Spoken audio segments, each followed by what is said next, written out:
Assalamualaikum warahmatullahi wabarakatuh. Saya Muhammad Thorik Ababil di sini dari kelompok 2 ingin menyampaikan materi kami yaitu Pancasila sebagai ideologi negara. Saya di sini akan menyampaikan materi kami yang pertama, hubungan antara filsafat dan ideologi, yang kedua, hubungan Pancasila dan liberalisme, dan yang ketiga adalah hubungan antara Pancasila dan komunisme. Yang pertama, hubungan antara filsafat dan ideologi. Filsafat dan ideologi memiliki keterkaitan. Sebelum lahirnya sebuah ideologi, maka ada filsafat terlebih dahulu.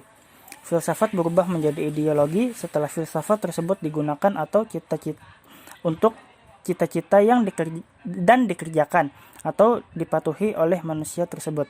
Seperti yang diungkapkan oleh Ruslan Abdul Ghani. Filsafat sebagai pandangan hidup pada hakikatnya merupakan sistem nilai yang secara epistemologis kebenarannya telah diyakini, sehingga dijadikan dasar atau pedoman bagi manusia dalam memandang realitas alam semesta, manusia, masyarakat, bangsa, dan negara tentang makna hidup, serta sebagian dasar dan pedoman bagi manusia dalam menyelesaikan masalah yang dihadapi oleh hidup dan kehidupan. Filsafat dalam pengertian ini telah menjadi suatu sistem cita-cita atau keyakinan-keyakinan, belief system, yang telah menyangkut praksis karena dijadikan landasan bidang kehidupannya. Hal itu berarti filsafat telah beralih dan menjelma menjadi ideologi.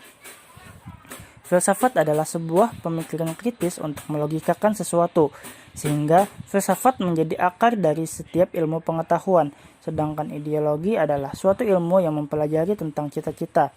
Sudah tentu keterkaitan antara keduanya sangat terlihat. Tanpa adanya filsafat, maka ideologi tidak akan ada. Setiap ideologi bersumber dari filsafat. Filsafat lahir dari perenungan dan pencarian jati diri seseorang. Sehingga lahirlah cita-cita dan tujuan yang menjadi landasan hidup seseorang atau suatu kelompok. Sehingga hal tersebut menjadi identitas bagi pemilik ideologi tersebut. Ideologi merupakan hasil filsafat. Ideologi adalah output dari struktur pemikiran yang sudah matang, komplit, serta sintesis berupa tawaran-tawaran terhadap sendi-sendi kehidupan yang lebih kompleks. Ranah epistemologilah yang menjadi bagian dalam filsafat yang kemudian menentukan kecenderungan dari ideologi yang dihasilkan. Yang selanjutnya, saya akan menjelaskan hubungan antara Pancasila dan liberalisme. Bagi bangsa Indonesia, terutama Pancasila, liberalisme merupakan ancaman. Menurut pendapat J. Kartini Sudjendro, dunia yang menghadirkan gerak globalisasi dan universalitas, nilai-nilai liberalisme telah menciptakan perubahan yang begitu besar dalam tata cara pergaulan internasional. Dampaknya telah dirasakan oleh semua negara di dunia, termasuk Indonesia. Atas kenyataan ini, sikap politik yang harus diambil suatu bangsa sangat bergantung dari ideologi yang dianut.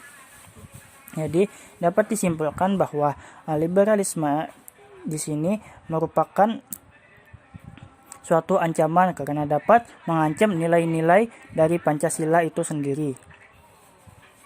Yang selanjutnya saya akan menjelaskan hubungan antara Pancasila dan komunisme.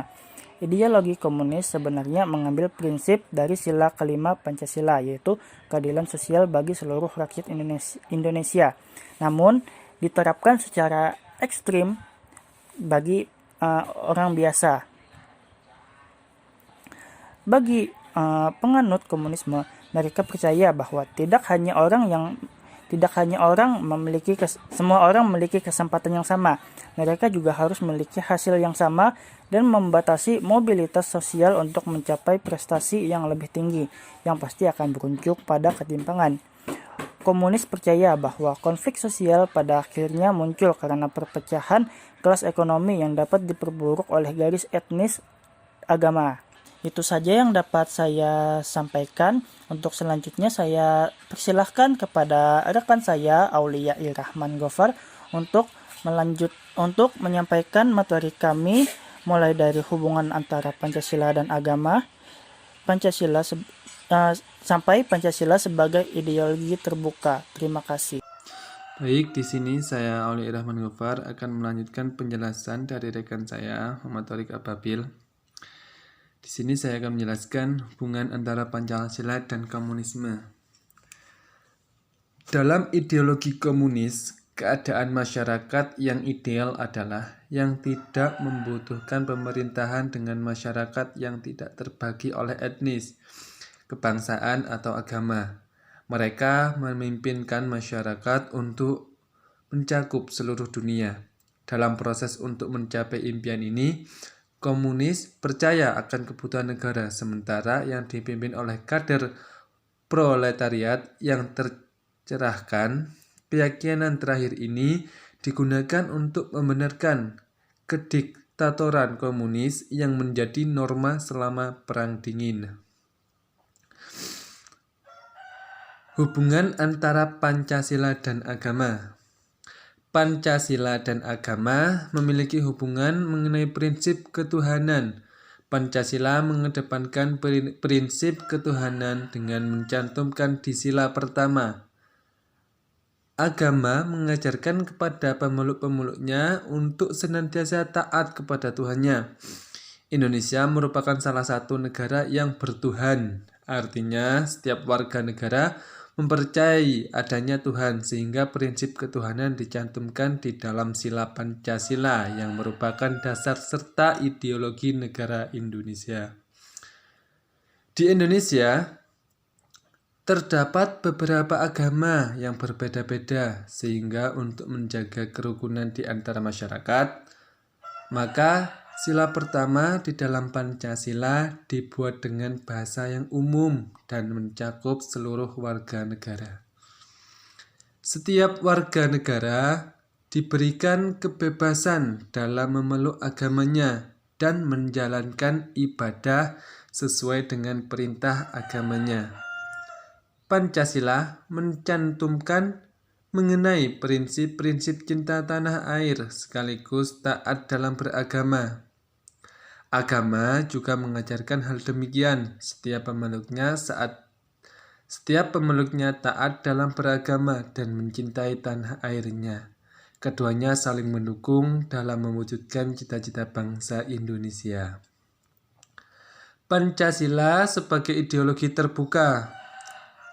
Dilansir dari situs resmi Badan Pembinaan Ideologi Pancasila atau BNPIP. Pada hakikatnya, Pancasila telah dibentuk melalui proses yang cukup panjang oleh para pendiri bangsa.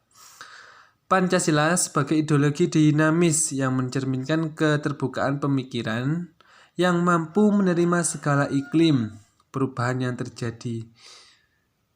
Ini agar mampu menerima segala iklim perubahan yang terjadi dan mampu melaksanakan nilai-nilai Pancasila yang luhur secara mendalam. Melaksanakan nilai-nilai Pancasila yang luhur secara mendasar. Dalam buku Pendidikan Kewarganegaraan tahun 2008, karya Alim Abdul Karim, fungsi Pancasila untuk memberikan orientasi ke depan telah menuntut bangsa Indonesia untuk menyadari situasi yang sedang dihadapinya, kemajuan ilmu pengetahuan, kecanggihan teknologi, dan sarana komunikasi yang semakin modern, membuat dunia semakin kecil dan menguatnya interdependensi di kalangan bangsa-bangsa. Hal ini berarti bahwa pembangunan nasional tidak hanya ditentukan oleh faktor-faktor dalam negeri, tapi juga dipengaruhi oleh faktor luar negeri.